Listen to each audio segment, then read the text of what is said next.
आजची आयपीएलची मॅच आहे Punjab kings versus Mumbai Indians.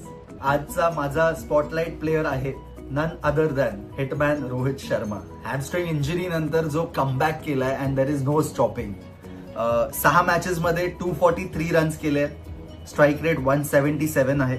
IPL career मधला हा त्याचा हायेस्ट स्ट्राईक रेट आहे सो फार इन ऑल द सीझन्स.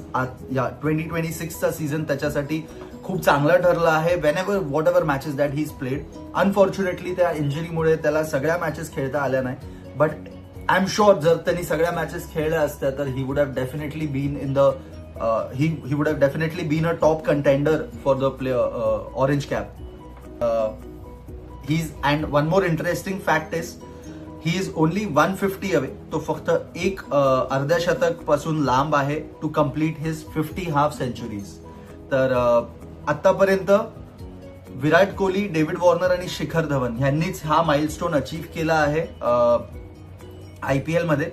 तर आज तो दिवस असू शकतो असं मला वाटतं, बिकॉज अगेन रोहित शर्मा धर्मशालामध्ये आज खेळणार आहे and it is going to be a amazing treat to your eyes जर आज रोहित शर्मा कॅप्टन्सी पण करतो आणि जर तो बॅटिंग पण करतो तर.